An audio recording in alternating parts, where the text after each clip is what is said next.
কল্পনা করুন আপনি একটি অন্ধকার ঘরে জেগে উঠলেন এবং দেখলেন আপনার সামনে আপনারই মৃতদেহ পড়ে আছে। ঠিক তার কয়েক মিনিট পর কেউ দরজায় নক করল।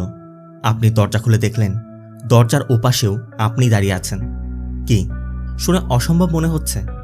আজ আমি যে মুভিটির গল্প আপনাদের বলতে যাচ্ছি আপনাকে এমন এক বাস্তবতার মুখোমুখি দাঁড় করাবে যেখানে সায়েন্স এবং লজিক দুটোই হার মানে। এখানে সময় কোনো সোজা পথ নয়, বরং একটি অন্তহীন ফাঁদ, যা দেখার পর আপনি নিজেই আপনার নিজের অস্তিত্ব নিয়ে সংশয়ে পড়ে যাবেন, কারণ এই রহস্যের শেষটা আপনার কল্পনার একদম বাইরে। Hello friends, this is Plabon and welcome to Plabon world. বলছি তামিল ভাষায় মুক্তি পাওয়া mystery suspense thriller movie a at ইনফিনিটামের কথা। মুভির শুরুটা হয় এক দুর্যোগের রাতে। সাইক্লোনের জন্য শহর জুড়ে সতর্কতা জারি করা হয়েছে। এর মধ্যে উদ্ধারকারী একটি দল আহত অবস্থায় এক ব্যক্তিকে উদ্ধার করে হসপিটালে নিয়ে যায়। এখান থেকে সিন চলে যায় ঘটনার 10 বছর পর। আমাদের সঞ্জীব নামে এক ব্যক্তিকে দেখানো হয়। সঞ্জীব তার স্বপ্নে একটি অপারেশন থিয়েটার দেখছে, যেখানে কেউ একজন ছোট ছোট বাচ্চাদের মাথায় সার্জারি করছে। এগুলো স্বপ্নে দেখার পর সঞ্জীব একদমই চমকে ওঠে। মূলত এই স্বপ্ন সে মাঝে মধ্যে দেখে এবং প্রতিবার দেখার পর একটি নোটবুকে সব লিপিবদ্ধ করে রাখে। কেন রাখে এই বিষয়ে আমি আস্তে আস্তে জানাবো। এ সঞ্জীবের স্ত্রী পল্লবী, আর এ তাদের একমাত্র মেয়ে আম্মু, পাশে পল্লবীর মা। আম্মু মূলত একটি ফ্যামিলিটি আর্ট করছে, যেখানে সে তার দাদা দাদি, নানা নানি, বাবা মা এবং নিজের নাম লিখবে। আম্মুর বিষয়ে আরেকটি কথা বলে রাখি, আম্মু ইয়েলো কালার খুব বেশি পছন্দ করে, তাই ইয়েলো কালার ব্যান্ড ছাড়া সে স্কুলেই যায় না। সঞ্জীব একজন হ্যান্ডিক্যাপ, এক পায়ে সমস্যা আছে, তাই পল্লবী রোজ বাইকে করে প্রথমে আম্মুকে স্কুলে ড্রপ করে, এরপর দুজন মিলে হসপিটালে চলে যায়, কারণ পল্লবী এই হসপিটালে নার্সের চাকরি করে আর সঞ্জীব অ্যাকাউন্টস ডিপার্টমেন্টে। সঞ্জীবের বিষয়ে আরেকটি তথ্য দিয়ে রাখি, সে টাক মাথার কাউকে দেখলেই তার সেই স্বপ্নের কথা মনে পড়ে যায়, কারণ ওই স্বপ্নে যে বাচ্চাগুলো ছিল সবার মাথায় টাক করা ছিল। তাই আজও এমন একজনকে দেখে সঞ্জীব বেশ ঘাবড়ে যাওয়ায় পল্লবী বিষয়টি নোটিস করে। পল্লবী সঞ্জীবের এই দুঃস্বপ্নের বিষয় আগে থেকে জানে, কিন্তু বেশ কিছুদিন যাবৎ সঞ্জীব যে বারবার দেখছে তা পল্লবীর সাথে শেয়ার করেনি। এই জন্য পল্লবী একটি অভিমান করেছে। পল্লবীর কথা, তোমার সাথে যা কিছু হোক না কেন আমার সাথে তোমার শেয়ার করতে হবে। অবশ্য পল্লবী এটা নিয়ে খামাখা টেনশন করবে বলে সঞ্জীব এগুলো জানায়নি। তারপরও পল্লবী পরবর্তী দিনই সঞ্জীবকে ডক্টরের কাছে নিয়ে যায়, কিন্তু ডক্টর একটি মেডিকেল ক্যাম্পেইনে থাকার কারণে দেখানো সম্ভব হয় না। সঞ্জীবকে নিয়ে পল্লবীর এই দুশ্চিন্তার পিছে একটি বিশেষ কারণ আছে। মূলত 10 বছর আগে সাইক্লোনের রাতে উদ্ধারকর্মীরা যাকে উদ্ধার করেছিল সেই সঞ্জীব, আর তাকে উদ্ধার করে এই হসপিটালে ভর্তি করা হয়েছিল। সঞ্জীবকে দেখাশোনার দায়িত্ব পড়েছিল পল্লবীর উপর। ওই সময় সঞ্জীব সুস্থ হওয়ার পর ডক্টররা জানতে পারে সঞ্জীব তার পূর্বের সকল স্মৃতিশক্তি হারিয়ে ফেলেছে। সে কে, কি, তার নাম, কোত্থেকে এসেছে সে কিছুই জানে না। তবে ধীরে ধীরে সঞ্জীব পল্লবীকে পছন্দ করতে শুরু করে। সঞ্জীব অনেক ভালো আর্টও করতে পারত, আর ওই সময় বারবার সে সেই স্বপ্নটাই দেখত, কিন্তু সে কি দেখছে সে বোঝাতে পারত না। এই জন্য ডক্টর সঞ্জীবকে একটি ডায়েরি দিয়ে সঞ্জীবকে বলেছিল, তুমি তো ভালো আর্ট করতে পারো, তুমি যখনই স্বপ্ন দেখবে এই ডায়েরির পাতার মধ্যে সেটা এঁকে রাখবে।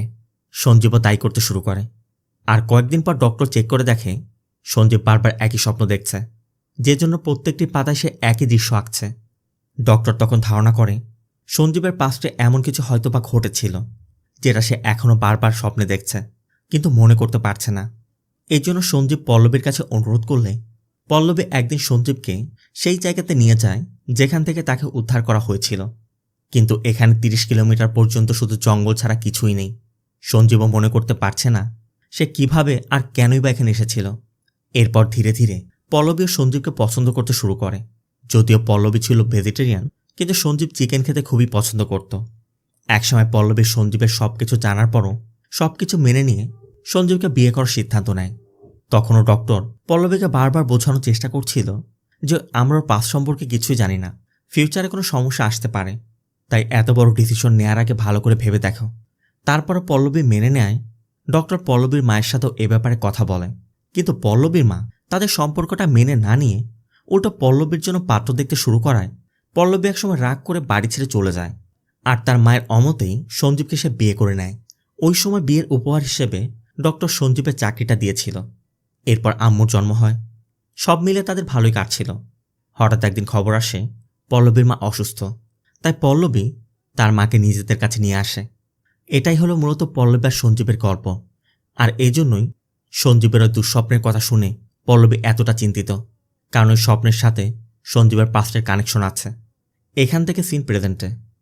সঞ্জীব ইয়াসির নামে তার এক বন্ধুর সাথে হসপিটালের সামনের চায়ের দোকানে বসে কথা বলে। ইয়াসির মূলত সঞ্জীবের পাশের বাড়ির প্রতিবেশী, সেখান থেকে তার বন্ধুত্ব। আর সে পেশায় একজন জার্নালিস্ট। ইয়াসিরের হাতে যে বইটি দেখছেন, এটি মূলত একটি লিমিটেড এডিশন। ইমার্জেন্সির সময় যে ঘটনাগুলো ঘটেছিল সেই বিষয়ে কিছু তথ্য এখানে আছে। আর এই বিষয় থেকে কোনো একটা আর্টিকেল লেখার জন্য ইয়াসিরকে তার এডিটর কাজ দিয়েছে। অন্যদিকে পুলিশ একটি প্রেস ব্রিফিং করছে। মূলত বেশ কিছুদিন যাবতই পুলিশ শহরের ক্রাইম কন্ট্রোল করছিল। তাদের সেই সাফল্যের জন্যই তারা আজ প্রেস ব্রিফিং করছে, যেখানে তারা বিভিন্ন ক্রাইমের কথা বলছে যে আমরা এই সব কিছু কন্ট্রোল করেছি। আর আমরা বিভিন্ন টিমও গঠন করেছি যেগুলো এখন থেকে এইগুলো নিয়ে কাজ করবে। তবে এখানে এসিপি কিছু বলার আগেই ইন্সপেক্টর বিষ্ণু অতিরিক্ত কথা বলায়, মানে সবার সামনে হিরো হওয়ার চেষ্টা করায়, এসিপি একটু মাইন্ড করে বসে। তাই বর্তমান সময় সব থেকে কমপ্লিকেটেড কেস বিষ্ণুকে তদন্ত করতে দিয়ে দেয়। মূলত কয়েকদিন আগে ফুটপাথ থেকে একটি বাচ্চা মেয়ে কিডন্যাপ হয়েছে। ওই বিষয়টা এখন ভাইরাল। আবার বিষ্ণু মাত্র 18 দিন পর রিটায়ার্ডে চলে যাবে। এখন এই মাত্র 18 দিনের মধ্যে সে ওই কেসটা কিভাবে সমাধান করবে? বিষ্ণু স্পষ্ট বুঝতে পারছে এসিপি তার উপর প্রতিশোধ নিতেই এই কাজটি করেছে। আবার বিষ্ণুর সারা জীবনের রেকর্ড আছে, কোনো কেসই সে আনসলভ রাখেনি। তাই এই 18 দিনের মধ্যেই বিষ্ণু যে কোনোভাবেই এই কেসটি সলভ করে ছাড়বে। অন্যদিকে ডক্টর ফিরে এলে পল্লবী সঞ্জীবকে ডক্টরের কাছে নিয়ে যায়। ডক্টর দেখে সঞ্জীব আগে যে স্বপ্নগুলো দেখত এখনও সেগুলোই দেখছে। আর এটা 2-1 দিন যাবত না, গত 3-4 সপ্তাহ যাবত। ডক্টর আগেও যেমনটা বলেছিল এখনও সেই কথাই বলে যে আমার মনে হচ্ছে এটা পাস্টের কোনো ট্রমা, যে এমন কোনো কিছু হয়তো ওকে ফেস করতে হয়েছিল যেগুলো আবার ওর মনে পড়ছে। এ পর্যন্ত যতভাবে চিকিৎসা করানো সম্ভব সঞ্জীবের চিকিৎসা সে দিচ্ছে, কিন্তু কোনো কাজ হচ্ছে না। পল্লবী এই বিষয়টা নিয়ে খুবই চিন্তিত। সঞ্জীব তখন ডক্টরকে অন্য একটি মাধ্যমের কথা বলে, আর সেই মাধ্যমটা হচ্ছে ইলেকট্রিক শক। কারণ সঞ্জীব একটি মেডিকেল সায়েন্স বইয়ের মধ্যে দেখেছে, সেখানে স্পষ্ট করে লেখা রয়েছে এই ধরনের কেসে যদি ইলেকট্রিক শক দেয়া হয় হয়তোবা তার পুরাতন মেমোরি ফিরে আসার সম্ভাবনা থাকে। ডক্টরের কথা সম্ভাবনা থাকলেও শুধুমাত্র 7 থেকে 8%, মানে 100 জনের মধ্যে 8 জন হয়তোবা সফল হতে পারে। 60%ই মারা যায়। আর যে 30% আছে হয়তোবা পুরোপুরি তার সব কিছু নষ্ট হয়ে যায়, মানে একদম পাগল হয়ে যায় আর কি। সঞ্জীবের কথা 8% সুযোগ যেহেতু আছে, আমি সুযোগটা কাজে লাগাতে চাই। আমি জানতে চাই আমার পাস্টে কী এমন ঘটেছিল। কিন্তু পল্লবী কখনোই চায় না সঞ্জীবের কোনো ক্ষতি হোক। শুধুমাত্র পাস্টের স্টোরি জানার জন্য সঞ্জীব এত বড় একটা ডিসিশন নিক। তাই পল্লবী রাগ করে বের হয়ে যায়। ডক্টর তখন সঞ্জীবকে বোঝায় এত কিছুর পরও পল্লবী সব কিছু মেনে নিয়েছে। 10 বছর যাবত তোমার টেক কেয়ার করছে, তোমার সাথে সংসার করছে। তাই তোমার এখন তোমার পাস্ট নয়, তোমার ফিউচারের কথা চিন্তা করা উচিত। তোমার এখন তোমার স্ত্রী এবং সন্তানের কথা চিন্তা করা উচিত। অন্যদিকে বিষ্ণু কেসটির চার্জ বুঝে নেওয়া মাত্রই যেখান থেকে বাচ্চা মেয়েটি কিডন্যাপ হয়েছে তার সিসিটিভি ফুটেজটি চেক করে, যেখানে স্পষ্ট দেখা যাচ্ছে একজন হুডি পরিহিত লোক বড়সড় একটি কুকুরকে নিয়ে ফুটপাতে ঘুমিয়ে থাকা লোকেদের মধ্য থেকে ছোট্ট একটি বাচ্চা মেয়েকে তুলে নিয়ে চলে যাচ্ছে। কিন্তু এখানে তার মুখটা স্পষ্ট দেখা যাচ্ছে না। আবার ওই সময় সবাই ঘুমে থাকায় কেউ তাকে দেখতে পায়নি। বিষ্ণুর এই তদন্তে বিষ্ণুকে সাহায্য করতে সাব ইন্সপেক্টর যুবরাজকে পাঠানো হয়। সময় যেহেতু খুব কম, তাই বিষ্ণু যুবরাজকে প্রথমেই বলে তুমি আগে কাজ করো, যে বাচ্চারা নিখোঁজ হয়েছে ওর বাবা মা বা পরিবারের কেউ থাকলে তাদের সাথে যোগাযোগ করো। ইনকোয়ারি করে জানার চেষ্টা করো যে আসলে কী হয়েছে। কথা মতো যুবরাজ তদন্ত শুরু করে। আর সন্দেহভাজন বেশ কিছু লোকদেরকেও থানায় ধরে এনে টর্চার করা হয়, কিন্তু কারোর থেকে কোনো তথ্যই পাওয়া যাচ্ছে না। আবার শহরের আরও বেশ কিছু জায়গার সিসিটিভি ফুটেজ চেক করা হয়। এমনকি বিভিন্ন রাস্তার ফুটপাতে যারা ঘুমায় তাদের সাথে কথা বলে জানা যায় শুধুমাত্র ওই একটি মেয়ে নয়, শহরের বিভিন্ন জায়গার ফুটপাত থেকে এমন বহু ছেলে বা মেয়ে নিখোঁজ হয়েছে। আর সেটা 1-2 জন নয়, 1 বছরে 23 জন। এরা রাস্তায় রাস্তায় ঘুরে বিভিন্ন জায়গায় ঘুমিয়ে পড়ে, নেই কোনো ঠিকানা, নেই কোনো পরিচয়, তাই তারা মিসিং কমপ্লেন পর্যন্ত করেনি। আবার যে সকল জায়গা থেকে বাচ্চাগুলোকে কিডন্যাপ করা হয়েছে আশেপাশের অনেক দোকান বা বাড়িতে সিসিটিভি ক্যামেরা ছিল, সেগুলো চেক করে দেখা গেছে অনেক জায়গার ক্যামেরা 2 থেকে 3 মাস যাবৎ ঠিকমতো মেনটেন করা হয় না, তাই সেখান থেকে কোনো ফুটেজও পাওয়া যায়নি। অন্যদিকে আমাদের সেই কিডন্যাপারকে দেখানো হয় কালো একটি গাড়িতে করে তার ওই কুকুরটি নিয়ে সিগন্যাল দাঁড়িয়ে আছে। ঠিক তখনই ছোট্ট একটি বাচ্চা মেয়ে কলম বিক্রি করতে আসলে ওই মেয়েটিকে মেডিসিন মিক্স করা একটি জুস খাইয়ে সেন্সলেস করে তার গাড়িতে করে নিয়ে চলে যায়। মূলত এভাবে সে দিনের পর দিন বিভিন্ন জায়গা থেকে এই সকল বাচ্চাদেরকে কিডন্যাপ করে নিয়ে যাচ্ছে। আবার এদিকে সঞ্জীব ইদানিং ওই স্বপ্নটা বেশিই দেখছে। তাই মাঝরাতে স্বপ্ন দেখে ঘুম ভেঙে যাওয়ায় সঞ্জীব উঠে এসে টিভি দেখতে বসে। কিছুক্ষণ পর পল্লবীও বুঝতে পেরে সঞ্জীবের কাছে এসে কাঁদতে কাঁদতে বলছিল, তুমি মনে হয় আমার সাথে সুখে নেই। কারণ পল্লবীর কথা, তুমি যদি আমার সাথে সুখেই থাকো তাহলে তোমার পাস্টের কথা কেন জানতে হবে? পাস্ট নিয়ে কেন তুমি এত চিন্তিত? তাই পল্লবী সঞ্জীবকে বলে, তুমি আমাকে কথা দাও আজকের পর থেকে এমন কোনো কথা কখনোই বলবে না। এই ধরনের চিন্তাভাবনা তুমি ছেড়ে দিবে। সঞ্জীব বলে, আমি তোমার সাথে অনেক খুশি। আমি কথা দিচ্ছি আমি এসব নিয়ে আর ভাববো না। সিন চলে যায় পরবর্তী দিন। পল্লবীর মাথার বেশ কিছু চুল পেকে গেছে, তাই পল্লবী হেয়ার ডাই লাগাচ্ছিল। আম্মুও তখন সঞ্জীবকে লাগাতে আসলে পল্লবী বলে, তোমার বাবা এখন অনেক ইয়াং, তার মাথায় একটা পাকা চুলও নেই। এরপর সঞ্জীব তার পরিবার নিয়ে ঘুরতে যায়। তবে সেখানেও টাক মাথার একজন লোককে দেখে সঞ্জীবের আবার সে স্বপ্নের কথা মনে পড়ে যাওয়ায় পল্লবীরা দ্রুত বাড়িতে চলে আসে। আর অন্যদিকে পুলিশ তদন্ত করতে গিয়ে একটি ক্লু খুঁজে পায়। তারা এক নিউজ পেপার সেলসম্যানকে দেখে ধারণা করে এই ছেলেগুলো রাতের বেলা নিউজ পেপার নিয়ে যাতায়াত করে। তাই ঘটনা যেহেতু ভোর রাতে, হয়তোবা তাদের মধ্যে কেউ একজন দেখতে পারে। তাই ওই রাতে ওই এলাকায় কোন ছেলেটা নিউজ পেপার ডেলিভারি দিয়েছিল তাকে খুঁজে বের করা হয়। এমনকি জিজ্ঞাসাবাদ করতে গিয়ে জানা যায় সে সেখানে ওই লোকটাকে দেখেছিল যে বাচ্চাটাকে কোলে করে নিয়ে চলে যাচ্ছিল। এমনকি ওই কিডন্যাপারকে দেখার পর সে সাইকেল থেকে পড়ে আহত হয়েছে। ছেলেটা স্পষ্ট তাকে দেখেছিল, তাই তার চেহারা এখনও তার মনে আছে। এই জন্য ওই ছেলেটিকে থানায় নিয়ে একজন স্কেচ আর্টিস্ট ডেকে তার থেকে তথ্য নিয়ে স্কেচ বানানোর কাজ শুরু করা হয়। অন্যদিকে ইয়াসির সঞ্জীবের বাড়িতে এসে সঞ্জীবের সাথে দেখা করে। ইয়াসির তার কাছে থাকা ইমার্জেন্সির সময়ের ওই লিমিটেড এডিশন বইটি দেখায়, যেটা দেখা মাত্রই সঞ্জীবের চোখ একদম বড় বড় হয়ে যায়। তবে পল্লবী যেন বিষয়টি জানতে না পারে, তাই সঞ্জীব ইয়াসিরের সাথে বাড়ির বাইরে গিয়ে কথা বলে। মূলত এই বইয়ের মধ্যে দুজনের ফটো আছে, যার একজনের চেহারা সঞ্জীবের সাথে একদম মিলে যাচ্ছে। পার্থক্য শুধু সঞ্জীবের গোঁফ আছে, দাড়ি নেই, আর এখানে ফটোতে যে ব্যক্তি রয়েছে তার গোঁফ দাড়ি দুটোই আছে। সঞ্জীবের কথা কে এই ব্যক্তি? ইয়াসির বলে এই ব্যক্তির নাম আসওয়াদ থামা। 1977 সালে ইমার্জেন্সির সময় একটি থানার বোম ব্লাস্টের আসামি। এছাড়া এর বিষয়ে আমি আর কোনো তথ্য জানি না, তবে আমার মনে হচ্ছে এর সাথে তোমার কোনো কানেকশন নিশ্চয় আছে। সঞ্জীবও ধারণা করে এই ব্যক্তির তথ্য খুঁজে বের করতে পারলে হয়তোবা সে তার পাস সম্পর্কে জানতে পারবে। কিন্তু সঞ্জীব তো পল্লবীকে ওয়াদা করেছে সে এই বিষয় নিয়ে আর কোনো কথা বলবে না বা ভাববে না। তবে সঞ্জীব পল্লবীকে বুঝিয়ে বলার চেষ্টা করছিল, কিন্তু কোনোভাবে বলতে সাহস পাচ্ছে না। আবার এর মধ্যে আম্মু তার ফ্যামিলি ট্রির প্রজেক্টটি কমপ্লিট করতে সঞ্জীবের কাছে তার বাবা মায়ের নাম জানতে চায়, যে তোমার বাবা মায়ের নামটি দিলে আমার এই প্রজেক্ট কমপ্লিট হয়ে যাবে। কিন্তু সঞ্জীব তো জানেই না তার বাবা মায়ের নাম কি, তার পরিচয় কি। কারণ এই পরিচয় জানতে হলে তাকে তার পাস্ট সম্পর্কে জানতে হবে। আর এত বছর পরে সঞ্জীব এই প্রথম কোনো একটি ক্লু খুঁজে পেয়েছে। তাই সঞ্জীব এই সুযোগটি আর হাতছাড়া করতে চাচ্ছে না। তাই সঞ্জীব পল্লবীকে মিথ্যা বলে যে ইয়াসির একটি আর্টিকেল নিয়ে কাজ করবে, আমাকে একটু সাহায্য করতে বলেছে, তাই আমি কয়েকদিন ওর আর্টিকেলের কাজে ওকে সাহায্য করব। এর মধ্যে ইয়াসির ওই বইয়ের রাইটারের সাথে কথা বলে অ্যাপয়েন্টমেন্ট ফিক্স করে নেয়। আর অন্যদিকে ওই নিউজ পেপার বিক্রেতা ওই ছেলেটির থেকে পুলিশ সম্ভাব্য একটি স্কেচ তৈরি করে সকল পুলিশ স্টেশনে পাঠিয়ে দেয়। তো পরবর্তী দিনে সঞ্জীব আর ইয়াসির সেই বুকের পাবলিশারের সাথে দেখা করে।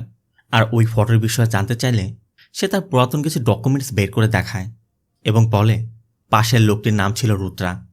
এই ডকুমেন্টসের মধ্যে তাদের ঠিকানাও লেখা আছে, কিন্তু অনেক বছর যাবৎ পড়ে থাকায় ঠিকানাটা একদম অস্পষ্ট হয়ে আছে, যতটুকু বোঝা যাচ্ছে নিজামাবাদ।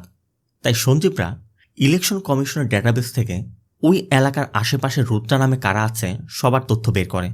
সর্বমোট 13 জনের তথ্য পাওয়া যায়। তাই আসল ওই রুদ্রাকে খুঁজে বের করতে হলে তাদেরকে এখন এই 13 রুদ্রার তথ্য নিতে হবে, মানে সবার সাথে দেখা করে তাদের সাথে কথা বলতে হবে। তাই সঞ্জীবরা আর এক মুহূর্ত দেরি না করে দুজনেই ওই রুদ্রার খুঁজে বের হয়ে যায়। প্রথম দিনে তারা বেশ কয়েকটি জায়গায় গিয়ে তথ্য নেয়, কিন্তু তারা যে রুদ্রাকে খুঁজছে এক্স্যাক্টলি তাকে খুঁজে পাওয়া যাচ্ছে না। আর সারাদিন বিভিন্ন জায়গায় ঘুরে ঘুরে না পেয়ে বাড়িতে এসে জানতে পারে আম্মুর সকাল থেকে জ্বর। এমনিতে পল্লবীর মা আগে থেকেই সঞ্জীবকে দেখতে পারত না, তারপর আম্মুর জ্বর আর সঞ্জীব বাইরে বাইরে ঘুরে বেড়াচ্ছে, এটা তার একদমই পছন্দ হয়নি। সঞ্জীবও শোনা মাত্রই আম্মুর কাছে ছুটে যায়। সঞ্জীব জানে সে যেটা করছে সেটা অন্যায়, কারণ সে পল্লবীকে কথা দিয়েছে। পল্লবী তাকে প্রচণ্ড বিশ্বাস করে। তারপর সঞ্জীব কেন যেন পল্লবীকে সত্যিটা বলতে পারছে না। তবে পরবর্তী দিন সঞ্জীব আর ইয়াসির রুদ্রার খোঁজ করতে গিয়ে তারা যে রুদ্রাকে খুঁজছিল সেই রুদ্রাকে খুঁজে পায়।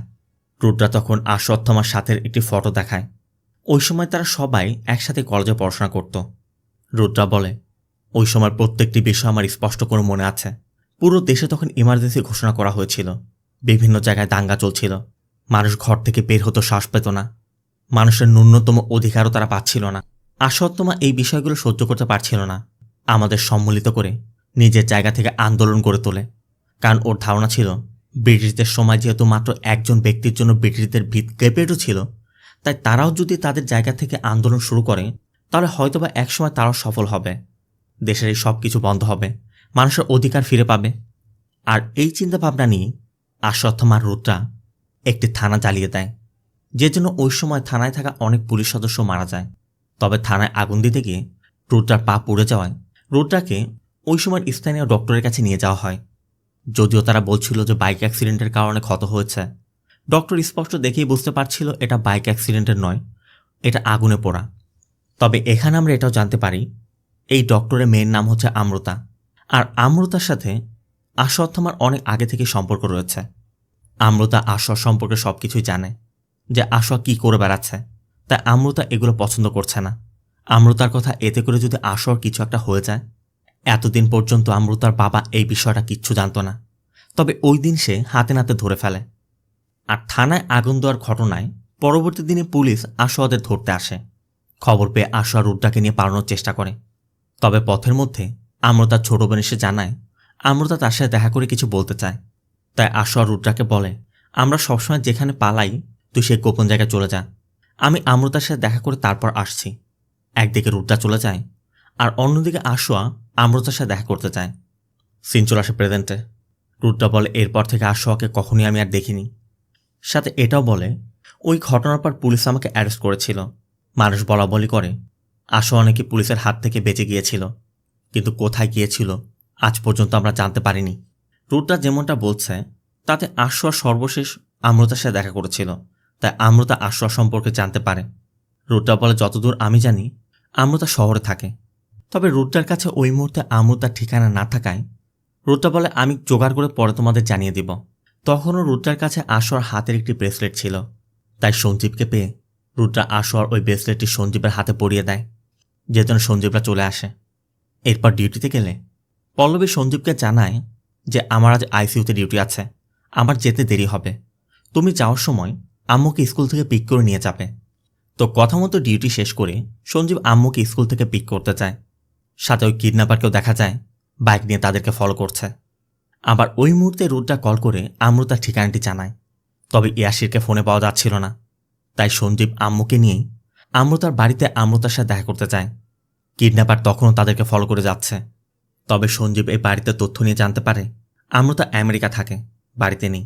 আবার ওয়াচম্যান নম্বর দিতে পারছে না, তাই সঞ্জীব তার নিজের নম্বরটি দিয়ে যায়, যে নম্বর জানতে পারলে আমাকে জানিয়ে দিবেন। এরপর সঞ্জীব আম্মুকে নিয়ে বাড়ির উদ্দেশ্যে রওনা হয়। সঞ্জীবের মাথার মধ্যে শুধু এই বিষয়গুলোই চলছিল। আর এভাবে চলতে চলতে হঠাৎ করে সঞ্জীব একসময় আম্মুকে হারিয়ে ফেলে। আশেপাশে কোথাও আম্মু নেই। সঞ্জীব পাগলের মতো ছুটতে শুরু করে, আম্মু কোথায় গেল। পল্লবীও বারবার কল করছে। সঞ্জীব পল্লবীর ফোনটা পিক করতে সাহস পর্যন্ত পাচ্ছে না, যে তাকে কি বলবে। তখনই ইয়াসিরের কল আসে। সঞ্জীব ইয়াসিরকে পুরো বিষয়টি খুলে বলে যে এই ঘটনা ঘটেছিল, এখন আমি আম্মুকে খুঁজে পাচ্ছি না। তবে সঞ্জীব জানত না পল্লবী আর ইয়াসির একই জায়গায় রয়েছে, তাই আম্মুর নিখোঁজের বিষয়টি পল্লবীও জেনে যায়। সাথে সাথে সঞ্জীব ইয়াসিরের কলটিও কেটে দেয়। এরপর নিজের মতো করে বিভিন্ন জায়গায় খুঁজতে শুরু করে। আর খুঁজতে খুঁজতে অনেক সময় পর একটি আননোন নম্বর থেকে কল আসে। সে জানায় আম্মু তার সাথে আছে। এরপর সঞ্জীব তার সাথে কথা বলে আম্মুকে খুঁজে পায়। মূলত সঞ্জীব আনমনা হয়ে হাঁটছিল, ঠিক তখনই ভিড়ের মধ্যে আম্মু পথ হারিয়ে এই জায়গায় চলে এসেছিল। আম্মুকে পাওয়া মাত্র সঞ্জীব বাড়িতে নিয়ে যায়। পল্লবীরা তখনও আম্মুকে নিয়ে চিন্তিত ছিল। আম্মুকে পেয়ে পল্লবী জড়িয়ে ধরে, কিন্তু এতক্ষণে ইয়াসির সঞ্জীবের পুরো বিষয়টি বলে দিয়েছে, যে সঞ্জীব আসলে এতদিন কি করছিল। তাই পল্লবী একদম তেলে বেগুনে চলে ওঠে, যে তুমি আমাকে কথা দিয়েছিলে তুমি এগুলো নিয়ে আর কাজ করবে না, এগুলো নিয়ে চিন্তা করবে না, তারপরও তুমি সেগুলোই করছো। আমাদের থেকে তোমার পাস তোমার কাছে বেশি জরুরি। সঞ্জীবও বুঝতে পারে ইয়াসি সব বলে দিয়েছে, তাই ইয়াসি তার ওয়াইফকে নিয়ে চলে যায়। পল্লবী তার মেয়েকে নিয়ে অন্য ঘরে চলে যায় এবং বলে যায়, দয়া করে আমাদেরকে একা থাকতে দাও। সঞ্জীবও বুঝতে পারছে সে অন্যায় করেছে, কারণ পল্লবীকে তার বলা উচিত ছিল। এরপর থেকে পল্লবী সঞ্জীবের সাথে কথা বলা বন্ধ করে দেয়। একই সাথে যাতায়াত করে, একই সাথে আসে, কিন্তু তাদের মধ্যে কথা হয় না। কোনোভাবেই সঞ্জীব পল্লবীকে কনভিন্স করতে পারছিল না। তবে এর মধ্যেই একদিন রাতের বেলা সঞ্জীব দোকান থেকে কিছু আনার সময় হঠাৎ করে একটি বাইক এসে সঞ্জীবের উপর আক্রমণ করে। কোনো মতে সঞ্জীব বেঁচে গেলেও সঞ্জীব বাড়িতে যাওয়ার সময় দুটি বাইক এসে তাকে ফলো করতে শুরু করে। তবে এরপরে আমরা জানতে পারি এই দুজন বাইকার আসলে পুলিশের লোক। আর সাথে এটাও জানতে পারি নিউজ পেপার বিক্রেতা যে ছেলেটা স্কেচ তৈরি করে দিয়েছিল সেই স্কেচটা অন্য কারণ নয়, সঞ্জীবের স্কেচ ছিল। তাই পুলিশ ধারণা করছে সঞ্জীবে হয়তোবা ওই কিডন্যাপার, মানে বাচ্চাদের কিডন্যাপ করছে। কিন্তু সিসিটিভিতে দেখা গেছে ওই কিডন্যাপারের পায়ে কোনো সমস্যা নেই। তারা এটাও ধারণা করছিল সঞ্জীব হয়তোবা হ্যান্ডিক্যাপ হওয়ার নাটক করছে। তাই সঞ্জীব আসলে হ্যান্ডিক্যাপ কিনা এটা যাচাই করার জন্য পুলিশের টিমের থেকে ওই দুজন লোক সঞ্জীবের উপর নজর রাখছিল। আর এখন তারা এটাও প্রমাণ পেয়ে গেছে যে সঞ্জীব আসলেই হয়তোবা হ্যান্ডিক্যাপ। তাই তারা যে ধারণা করেছে সেটা ভুল। কিডন্যাপার আর সঞ্জীব দুজন আলাদা ব্যক্তি। কিন্তু পরবর্তী দিন এসিপিকে মিসিং কেসের বিষয়ে জানালে এসিপি তো পুরো চমকে ওঠে। এসিপির কথা, তোমাকে আমি মাত্র একটি মিসিং কেসে তদন্ত করতে দিয়েছিলাম আর তুমি 23টি মিসিং কেস উঠিয়ে নিয়ে এসেছ। এখন মিডিয়া জানার আগে যে কোনো মূল্যে এই কেসের সমাধান করো। এসিপির সাথে সাথে সঞ্জীবকে অ্যারেস্ট করার নির্দেশ দেয়। তাই বিষ্ণুর কিছু করার নেই। বিষ্ণু টিম নিয়ে সঞ্জীবকে অ্যারেস্ট করতে সঞ্জীবের বাড়িতে যায়। অন্যদিকে সঞ্জীবকে দেখা যায় আম্মুকে স্কুল থেকে আনতে গিয়েছে। কিন্তু আম্মুকে নিয়ে অটোতে না উঠে সঞ্জীব সেই কালো গাড়িতে ওঠে, মানে যেই গাড়িটি আমরা আগে দেখেছিলাম। আর এই সেই কিডন্যাপারের গাড়ি, কারণ গাড়ির পিছে সেই কুকুরটিও আছে। তাহলে কি সঞ্জীবই সেই কিডন্যাপার? দাঁড়ান, কনফিউজ হবেন না। অন্যদিকে পুলিশ সঞ্জীবকে অ্যারেস্ট করতে সঞ্জীবের বাড়িতে গিয়ে দেখে সঞ্জীব বাড়িতে। তাই তারা সঞ্জীবকে অ্যারেস্ট করে নিয়ে যায়। এখন প্রশ্ন হচ্ছে, সঞ্জীবকে যদি তারা অ্যারেস্ট করে নিয়ে গেল, আম্মুকে স্কুল থেকে কে নিয়ে যাচ্ছে? নিশ্চয়ই সঞ্জীব হবে না, কারণ সঞ্জীবকে তো পুলিশ নিয়ে গেছে। তাহলে এ তো সঞ্জীবের মতো দেখতে অন্য ব্যক্তি। তাহলে 1977 সালে যে আশ্বত্থামাকে দেখা গেছে সে আবার কে? তিনজন একই রকম ব্যক্তি তিনটি আলাদা টাইম ফ্রেমে কিভাবে সম্ভব? এই জন্যই আমি প্রথমেই আপনাদেরকে বলেছি এমন কিছু কিছু ঘটনা থাকে যেখানে সায়েন্স এবং লজিক দুটোই হার মানে। সিন চলে যায় থানায়। সঞ্জীবকে আনার পর থেকে টর্চার করা হচ্ছে আর বারবার জানতে চাওয়া হচ্ছে বাচ্চাগুলোর সাথে সে কি করেছে আর কোথায় রেখেছে। সঞ্জীব বারবারই বলছে আমি বাচ্চাদের বিষয়ে কিচ্ছু জানি না। টর্চারের এক পর্যায়ে সঞ্জীবের ডিএনএ স্যাম্পলও নেওয়া হয়। আবার বাইরে পল্লবী আর ইয়াসির এসেছে। তারা জানতে চাচ্ছে কোন অভিযোগের ভিত্তিতে সঞ্জীবকে অ্যারেস্ট করা হয়েছে। কিন্তু বিষ্ণু তাদের সাথে কোনো কথা বলতে চাচ্ছে না। বিষ্ণু স্পষ্ট করে বলে দেয় আমরা ওকে কোর্টে নিয়ে যাব, যা বলার কোর্টে গিয়ে বলবেন। তবে ইয়াসির সেখানে এক কনস্টেবলকে টাকা দিয়ে তার থেকে জানতে পারে যে ওই দিন ফুটপাতে ঘুমিয়ে থাকা যে বাচ্চাটিকে কিডন্যাপ করা হয়েছিল সেই কিডন্যাপার সন্দেহে সঞ্জীবকে অ্যারেস্ট করা হয়েছে। পল্লবীর ভালো মতো মনে আছে ওই রাতে সঞ্জীব হসপিটালে নাইট ডিউটিতে ছিল। তাই পল্লবী সোজা হসপিটালে গিয়ে হসপিটালের ফ্রন্ট ডেস্কের সিসিটিভি চেক করে দেখে সঞ্জীব তো ওই রাতে সারা রাত সেখানে ডিউটিতে ছিল। তাহলে পুলিশ কোন বেসিসে তাকে অ্যারেস্ট করতে পারে? পল্লবীরা ওই সিসিটিভি ফুটেজ নিয়ে এসিপিকে দেখায়। আর এই সিসিটিভি ফুটেজ দেখে এসিপি একদম পোল্টি মারে।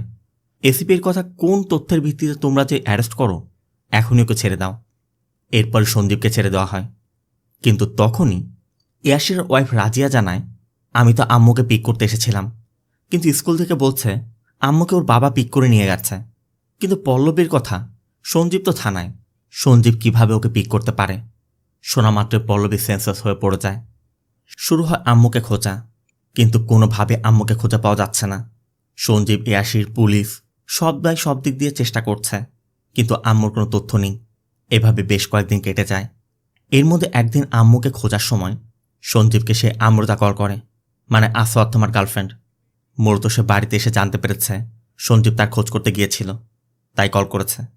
কিন্তু সঞ্জীব আমরতার কথা জানতে পেরেই কলটি কেটে দেয়। সঞ্জীবের কথা, ওই আসওয়াত্থমা কে, আমার অতীত কি ছিল আমি কিচ্ছু জানতে চাই না। আমি শুধু এখন আমার আম্মুকে খুঁজে পেতে চাই। কারণ সঞ্জীব মনে করছে তার পাস্ট সম্পর্কে জানতে যাওয়ায় তার আম্মু নিখোঁজ হয়েছে। এদিকে পুলিশ আম্মুর স্কুলের সিসিটিভি পর্যবেক্ষণ করে। সেখানে স্পষ্টই দেখা যাচ্ছে সঞ্জীবী আম্মুকে সেখান থেকে নিয়ে এসেছিল। কিন্তু সঞ্জীব তো পুলিশ হেফাজতে ছিল, আবার তার আগেও পুলিশ তাকে বাড়িতে পেয়েছিল। সঞ্জীবও বুঝতে পারছে না সে কাকে দেখছে, একদম হুবহু তারই মতো। বিষ্ণু তখন সঞ্জীবের কাছে পুরো বিষয়টি জানতে চায় যে আসলে তোমার সাথে কি হয়েছিল, তোমার পাস্ট কি ছিল। ইয়াসির সঞ্জীবের পাস্টের কথা বলে যে ওর কোনো মেমোরি ওর মনে নেই। সাথে সঞ্জীবের সাথে এ পর্যন্ত যা কিছু হয়েছে মানে সেই দুর্যোগের ঘটনা, তার স্মৃতিশক্তি হারানো, পল্লবীকে বিয়ে করা, সব কিছু খুলে বলে। সাথে আসওয়াদ থামার যে লিঙ্কটি তারা পেয়েছে সেই বিষয়েও জানায়। আর আমৃতার বিষয় জানার পর বিশ্ব সঞ্জীবকে বলে, তুমি আমৃতার সাথে কথা বলো। এই জন্য সঞ্জীব আমৃতাকে কল করে। আর আসওয়াদ থামার দেখা করার বিষয় জানতে চাইলে আমৃতা জানায়, ওই রাতে আমৃতার বাবা যখন জানতে পারল আমৃতার আসওয়াদ থামার সাথে রিলেশন চলছে, তাই আমৃতার বাবা পরবর্তী দিনে আমৃতার বিয়ে ঠিক করে ফেলে। আমৃতার বাবা আমৃতাকে এটাও বলে, আমি জানি তুমি ওকে ভালোবাসো, এই বিয়েতে তোমার কোনো মত নেই, কিন্তু একজন বাবা হিসেবে আমার দায়িত্ব আমি পালন করার চেষ্টা করছি। শুধু ভালোবাসে সবকিছু হয়ে যায় না। ও তোমার জন্য কি করতে পারবে? ও একটা স্টেশনে আগুন দিয়ে সেখানে কত মানুষকে খুন করেছে। ও শুধু নিজের কথা ভাবে। যদি তোমার কথা ভাবতো, তোমাকে নিয়ে সংসার করার কথা ভাবতো, তাহলে এসবের পিছনে ছুটতো না। এরপর আমৃতা আশোয়ার সাথে দেখা করতে চায়। তখন একটি পুলিশের গাড়ির সাইরেনের শব্দ পেয়ে আশোয়া পালানোর চেষ্টা করে। আমৃতাও বুঝতে পারে তার বাবা যেমনটা বলেছে সত্যি, সে একটাও মিথ্যা বলেনি। তাই আশোয়া দেখা করার কারণ জানতে চাইলে আমৃতা বলে, তোমাকে শুধু দেখতে চেয়েছিলাম। আশোয়া তখনও জানত না আমৃতার বিয়ে ঠিক হয়েছে। তাই আশোয়া আমৃতাকে বলে, তুমি কোনো চিন্তা করো না, খুব দ্রুত আমি ফিরে আসব। এরপর আশোয়া চলে গিয়েছিল। আমৃতা এটা বলে, ও আমাকে শুধু বলেছিল ওর নাসরপুর জঙ্গলের পাশে ওর ভাইয়ের বাড়িতে গিয়ে থাকবে। এরপর আমাদের আর কখনোই দেখা হয়নি। এদিকে আমার মতো দেখতে যে লোকটা স্কুল থেকে আম্মুকে কিডন্যাপ করে নিয়ে গিয়েছিল, সে ওই সময় সেখানে দাঁড়িয়ে স্মোক করেছিল। পুলিশ সেখান থেকে সিগারেটের বাটটি নিয়ে ডিএনএ টেস্টও করেছে। আর ডিএনএ টেস্টের রেজাল্টে দেখা যায় ওই ব্যক্তির সাথে সঞ্জীবের 89% ডিএনএ ম্যাচ করেছে। তাই বিষ্ণুরা ধারণা করছে সেই ব্যক্তি হয়তোবা সঞ্জীবের আইডেন্টিক্যাল টুইন, যেটা সম্পর্কে সঞ্জীব জানে না। তাই এটা জানার পরই সঞ্জীবের পাস সম্পর্কে জানার আগ্রহটা আরও বেশি বেড়ে যায়। আর সঞ্জীবও ভালো করে জানে শুধুমাত্র ইলেকট্রিক শকেই তার সকল প্রশ্নের উত্তর সে পেতে পারে। তাই সঞ্জীব ডক্টরের সাথে কথা বলতে চায়, কিন্তু ইমার্জেন্সির কারণে ডক্টর আইসিইউতে চলে যাওয়ায় সঞ্জীব একাই পুরো সেট আপ করে নিজেকে শক দেয়। অবশ্য কিছুক্ষণের মধ্যেই ডক্টর এসে সঞ্জীবকে বাঁচায়। আবার অন্যদিকে আম্মুকে স্কুল থেকে কিডন্যাপ করার পর ওই কারটি কোন দিক দিয়ে গিয়েছিল পুলিশ সকল রুট তল্লাশি করতে শুরু করে। ট্রাফিক কন্ট্রোল রুম থেকে বিভিন্ন সিসিটিভি কালেক্ট করেও চেক করে দেখা হয় যে কোন সময় সে কোন দিক দিয়ে গিয়েছে। আর এভাবে চেক করতে করতে একসময় একটি টোল প্লাজায় ওই ব্যক্তির চেহারাও দেখা যায়। এখানে তার গোফও নেই। তার মানে সে ফেক গোফ লাগিয়ে সঞ্জীবের মতো সেজেই আম্মুকে কিডন্যাপ করতে গিয়েছিল। আর এখানে কারের মধ্যে আম্মুকেও দেখা যাচ্ছে। পুলিশ রুট বিশ্লেষণ করে বুঝতে পারে সে একটি শহরের মধ্যে ঢুকেছে, কিন্তু ওই শহর থেকে কোনো এক্সিটে তাকে বের হতে দেখা যাচ্ছে না। তাহলে সে গেল কোথায়? সঞ্জীবের বিষয়ে জানতে পেরে বিশ্বনাথ সঞ্জীবের সাথে দেখা করে এবং তাকে বলে, তুমি কেন এত পাগলামি করছো? আমরা তোকে খোঁজার চেষ্টা করছি। চেঙ্গালাবাট্টু শহরে লাস্ট ওকে ঢুকতে দেখা গেছে, তবে এরপর বের হতে দেখা যায়নি। এতে করে সঞ্জীবের মনে পড়ে পল্লবী সঞ্জীবকে ওই জায়গাতে নিয়ে গিয়েছিল, মানে যেখান থেকে সঞ্জীবকে উদ্ধার করে হসপিটালে আনা হয়েছিল। আবার আমৃতাও কিন্তু বলেছিল আসওয়াদ থামার সাথে লাস্ট যেদিন তার কথা হয়েছিল সেদিন আসওয়াদ থামা তাকে বলেছিল নাসারপুরের জঙ্গলের পাশে তার ভাইয়ের বাড়িতে সে যাবে। তার মানে হয়তোবা ওই জায়গাতে কিছু একটা আছে। তাই সঞ্জীব কাউকে কিছু না বলে একাই সেখানে চলে যায়।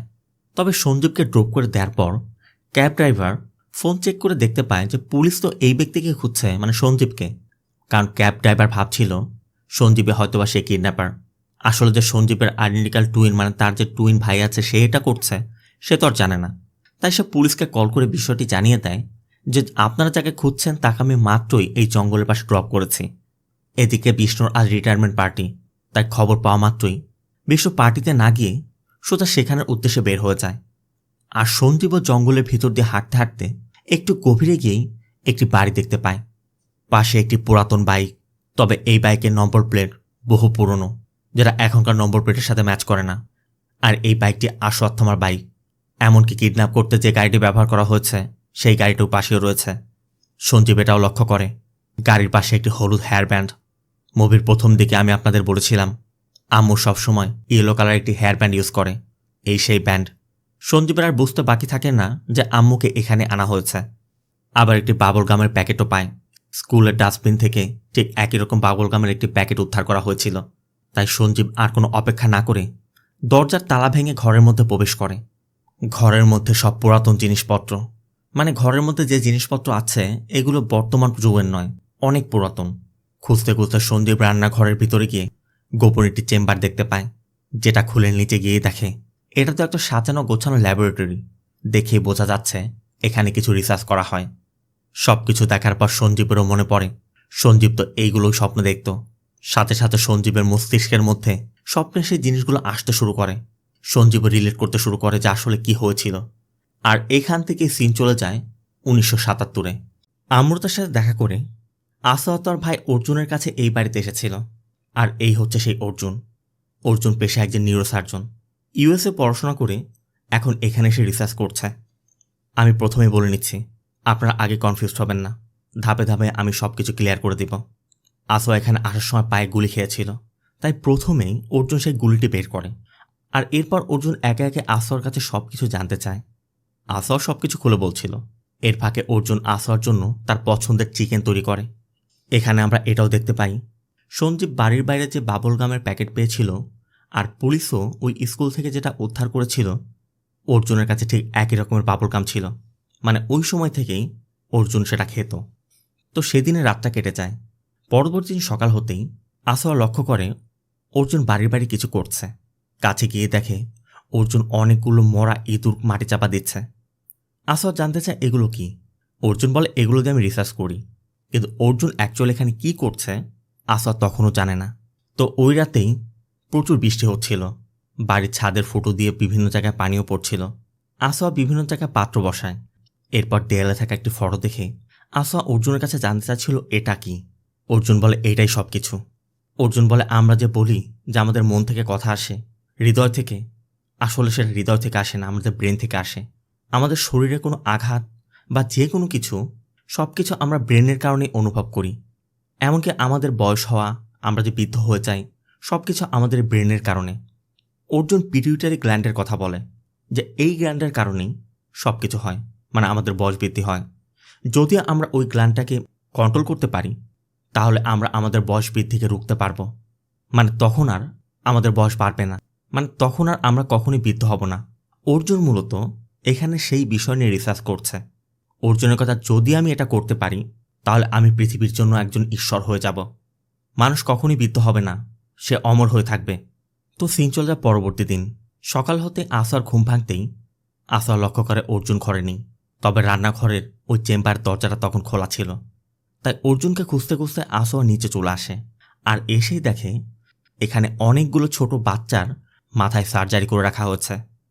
আসোয়া তখনও বুঝতে পারছে না এগুলো কি করছে। ঠিক তখনই অর্জুন এসে পড়ে। আসোয়া অর্জুনের কাছে এখানের বিষয় জানতে চায় যে তুই এখানে কি করছিস, এতগুলো মৃত বাচ্চা তুই কোথায় পেলি। অর্জুন বলে এগুলোই তো আমার রিসার্চ, এদেরকে দিয়ে আমি রিসার্চ করছি। তখনই আসোয়া লক্ষ্য করে একটি বাচ্চার হাত নড়ছে। আসোয়ার কথা, ও তো জীবিত। অর্জুন বলে এখানে যতগুলো বাচ্চা আছে সবাই জীবিত, কারণ সবার উপর আমি এক্সপেরিমেন্ট করছি। আসোয়ার কথা, তুই যেগুলো করছিস এটা তো একদমই ঠিক না, তুই তো এদেরকে মেরে ফেলছিস। অবশ্য অর্জুনের এতে কিছুই আসে যায় না। অর্জুনের কথা, বড় কিছু করার জন্য কিছু তো স্যাক্রিফাইস করতেই হবে। এ পর্যন্ত যত কিছু আবিষ্কার করা হয়েছে তার পিছনে অনেক ত্যাগ আছে, এগুলো তেমনই। সাথে আসোয়ার কর্মকাণ্ডের সাথেও তুলনা করে যে তুই যেমনটা দেশের জন্য করতে চাচ্ছিস আমি সারা পৃথিবীর জন্য করতে চাচ্ছি। তারপরও আসোয়ার কথা, এভাবে তুই মানুষকে মারতে পারিস না, তুই এটা অন্যায় করছিস। একসময় আসোয়া অর্জুনকে বাধা দেওয়ার চেষ্টা করে, কিন্তু অর্জুন কিছুতে আসোয়ার কথা না শুনে উল্টো আসোয়াকে ইনজেক্ট করে আসোয়ার উপরই তার রিসার্চ শুরু করে। শুধু আসোয়াই নয়, অর্জুন নিজের উপর রিসার্চ করেছে, আর একসময় সে সফলও হয়ে যায়। এভাবে 20 বছর কেটে যায়। অর্জুন তাদের 47তম জন্মদিনও পালন করে। যদিও তাদের বয়স এখন 47, কিন্তু অর্জুনের বয়স এখনও ঠিক আগের মতোই রয়েছে। মানে বয়স ঠিকই বেড়েছে, কিন্তু বার্ধক্যের কোনো ছাপ নেই। আসোয়ার তখন তার পাস্টের কোনো কিছুই মনে নেই। তবে 20 বছর এভাবে কাটলেও ওই রাতে সাইক্লোনের সময় আসোয়া সেখান থেকে বের হয়ে আসে। আর এরপরই উদ্ধারকারী দল তাকে হসপিটালে নিয়ে গিয়েছিল। তার মানে সঞ্জীব নামে আমরা যাকে জেনে এসেছি সেই মূলত আসোয়ার থামা, ওই সময়ের আসোয়া। আর অর্জুন ওই সময় তার উপর রিসার্চ করার কারণে তার বয়স ঠিকই বেড়েছে, কিন্তু সে আগের মতো যুবক রয়েছে। এই জন্য মূলত তার মাথার চুল একটাও পাকেনি। আর অর্জুনও ঠিক একই রকম রয়েছে, ঠিক আগের মতোই। তো এখান থেকে সিন চলে আসে প্রেজেন্টে। আসোয়ার এখন সব কিছু মনে পড়ে গেছে। আসোয়া লক্ষ্য করে এখানে অনেকগুলো বাচ্চার মাথায় সার্জারি করা হয়েছে, মানে সবার উপরই এক্সপেরিমেন্ট করা হচ্ছে। এখানে আম্মুকে পাওয়া যায়, তবে আম্মুর উপর এখনও পর্যন্ত এক্সপেরিমেন্ট করা হয়নি। তাই সঞ্জীব সাথে সাথে আম্মুকে সেখান থেকে তুলে নিয়ে আসে। আবার এদিকে অর্জুনকেও দেখা যায় তার কুকুরটি নিয়ে বাড়িতে পৌঁছে গেছে। সঞ্জীব যতই লুকানোর চেষ্টা করুক না কেন, একসময় অর্জুনের কাছে ধরা পড়ে যায়। এরপর অর্জুন বলে যে ওই সাইক্লোনের পর আমি তোকে কত খুঁজেছি, আমি তো ভেবেছিলাম তোকে আর কোনোদিন খুঁজেই পাবো না। তবে অবশেষে 10 বছর পর অর্জুন একদিন সঞ্জীবকে তার স্ত্রীর সন্তানের সাথে দেখে ফেলে। ও এখানে আরেকটি বিষয় বলে রাখি, অর্জুন বাড়িতে আসার সময় পথে ইন্সপেক্টর বিষ্ণু তাকে বাধা দেওয়ায় তাকে বেহুশ করে এখানে নিয়ে এসেছে। আর এখানে অর্জুনের কথা আমরা এটাও জানতে পারি, আম্মুকে তুলানোর পিছেও একটা বিশেষ কারণ আছে। মূলত অর্জুন নিজের এবং সঞ্জীবের উপর এক্সপেরিমেন্ট করে সফল হয়েছে ঠিকই, কিন্তু এ পর্যন্ত যতগুলো বাচ্চার উপর সে এক্সপেরিমেন্ট চালিয়েছে কেউই সফল হয়নি, সবাই মারা গেছে। অর্জুন বুঝতে পারছিল না কেন এমনটা হচ্ছে, কিন্তু পরবর্তীতে অর্জুন যখন দেখতে পেল যে আসওয়াদ থামার সন্তান হয়েছে মানে আম্মু, তখন অর্জুন ধারণা করে আসওয়াদ থামার ভিতরে যেহেতু ওই জিনিসটা আছে তাহলে তার বাচ্চার মধ্যে নিশ্চয়ই থাকবে, তাই আম্মুই হবে তার ভবিষ্যতের জেনেরিক মেডিসিন। এই জন্য সে আম্মুকে তুলে এনেছে যাতে আম্মুর উপর এক্সপেরিমেন্ট করে ভবিষ্যতে আরও অনেক বেশি এমন তৈরি করতে পারে। তবে অর্জুন যখন এগুলো বলছিল ঠিক তখনই বিষ্ণুর জ্ঞান ফিরে আসে। বিষ্ণু অর্জুনকে গানপান করে, তবে অর্জুনের কুকুর হামলা করতে যাচ্ছিল। বিষ্ণু অর্জুনের কুকুরকে গুলি করে মেরে ফেলে। অর্জুনের সাথে সাথে বিষ্ণুর মাথা ফাটিয়ে গানটি কেড়ে নিয়ে বিষ্ণুকে গুলি করে হত্যা করে। এদিকে অর্জুন আম্মুকে খুঁজে পাচ্ছে না, সঞ্জীব আম্মুকে লুকিয়ে রেখেছে। অর্জুন এটাও বুঝতে পারছে বিষ্ণু যেহেতু এখানে পৌঁছে গেছে, পুলিশের টিমও এখানে চলে আসতে পারে। তাই অর্জুন তার জিনিসপত্র নিয়ে সঞ্জীবকে শুধু বলে যায়, আমি তোর মেয়ের জন্য আবার ফিরে আসব, কারণ ওই আমার মেডিসিন হবে। সঞ্জীবও ভালো করে জানে তার মেয়েকে বাঁচাতে হলে অর্জুনকে তার মারতে হবে। তাই সঞ্জীব তার হাতের লাঠি দিয়ে অর্জুনকে পেটাতে শুরু করে। পিটিয়ে পিটিয়ে একসময় রক্তাক্ত করে অর্জুনকে ঘরের মধ্যে রেখে আম্মু সহ বাকি সকল বাচ্চাদেরকে নিয়ে বাড়ি থেকে বের হয়ে পুরো ঘরটি আগুনে জ্বালিয়ে দেয়। সিন চলে যায় এই ঘটনার কয়েকদিন পর। সঞ্জীব আম্মুকে তার ফ্যামিলি ট্রির প্রজেক্টটি কমপ্লিট করতে সাহায্য করছে। মূলত এখানে শুধু সঞ্জীবের বাবা মায়ের নামটি বাকি ছিল, তাই সঞ্জীব আম্মুকে তার বাবা মায়ের নাম বলছে। এর মধ্যে সাব ইন্সপেক্টর যুবরাজ আসে। যুবরাজ সঞ্জীবকে জানায় ওই বাড়িটি অর্জুন মুনির নামে রেজিস্টার করা ছিল, তবে তার পরিবারের সম্পর্কে কোনো তথ্য পাওয়া যায়নি। সাথে সঞ্জীবের কাছেও জানতে চায় আপনার কি পাস্টের কোনো কিছু মনে পড়েছে। সঞ্জীব বলে না স্যার। তখনই আম্মুর প্রজেক্ট কমপ্লিট হয়। আম্মু সঞ্জীবকে বাইরে নিয়ে যায়। আবার টিভিতে তখন নিউজে দেখাচ্ছিল ওই বাড়ির আশেপাশের মাটি খুঁড়ে সেখানে 300টি বাচ্চার দেহাবশেষ পাওয়া গিয়েছে। তার মানে বছরের পর বছর যাবত সেখানে অর্জুন এই বাচ্চাগুলোকে কিডন্যাপ করে করে খুন করেছে, মানে তাদের উপর এক্সপেরিমেন্ট করেছে, আর বিফল হয়ে তাদেরকে ওখানে মাটি চাপা দিয়ে দিয়েছে। কিন্তু ওই ঘটনায় অর্জুনকে পুলিশ অ্যারেস্ট করতে পারেনি। অর্জুন সেখান থেকে পালিয়েছে। ঠিক সেই মুহূর্তেই যুবরাজ লক্ষ্য করে আম্মু যে ফ্যামিলিটি তৈরি করেছে সেখানে সঞ্জীবের বাবা মায়ের নামও লেখা রয়েছে, আর এখানেই সঞ্জীবের বাবার নাম লেখা রয়েছে দ্রোণাকৃপা। যুবরাজ সাথে সাথে অর্জুনের তথ্য চেক করে দেখে অর্জুনের বাবার নাম ছিল দ্রোণাকৃপা। আর এখানে যুবরাজের সন্দেহটা হয় সঞ্জীব যদি তার পাস্ট সম্পর্কে মনেই না পড়বে তাহলে সঞ্জীব তার বাবার নাম কিভাবে বলতে পারল। তার মানে সঞ্জীবের পাস্ট সবই মনে পড়ে গিয়েছে, কিন্তু পুলিশের থেকে লুকাচ্ছে। বা ওখানে যে অ্যাকচুয়ালি কি করা হয়েছিল বা সঞ্জীব যে তার একটি এক্সপেরিমেন্ট ছিল এই ব্যাপারে যুবরাজ কিছুই জানে না। অন্যদিকে আমাদের দেখানো হয় অর্জুন এখনও জীবিত। আগুনে তার শরীরের অনেক অংশ পুড়ে গেলেও সে এখনও জীবিত আছে। সাথে আম্মু সেই ফাইল। আর অর্জুন যেমনটা বলেছিল আম্মুর জন্য সে ফিরে আসবে, কারণ আম্মুই তার মেডিসিন। তার মানে সঞ্জীবকে এখন যে কোনো মূল্যে অর্জুনের থেকে তার মেয়েকে বাঁচাতে হবে। মুভিটি মূলত এখানেই শেষ হয়। তো মুভিটি আপনার কেমন লাগলো অবশ্যই কমেন্টে জানাবেন। ভিডিওটি ভালো লাগলে ভিডিওতে লাইক দিয়ে চ্যানেলটিকে সাবস্ক্রাইব করতে একদম ভুল করবেন না। দেখা হবে অন্য কোনো মুভি বা সিরিজের এক্সপ্লেনেশন ভিডিওতে। ততক্ষণ সব ভালো থাকবেন, সুস্থ থাকবেন। আল্লাহ হাফেজ।